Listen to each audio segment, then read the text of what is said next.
बाबा एक सूरमन सरकार ने बड़ी प्यारी गल लिखी है। हाँ जी। हर चीज उत्ते कब्जा जात दाए,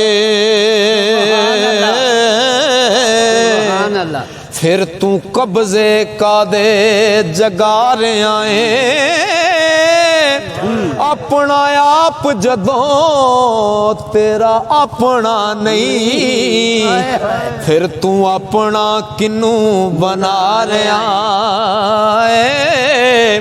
चीज चीज उत्ते हाथ रखना है पर खाली हाथ जहान तो जा रहा है। कसूर मद वांगू ओ तू भी जा अपनाए ते सोच समझ के धोखे खा रहा।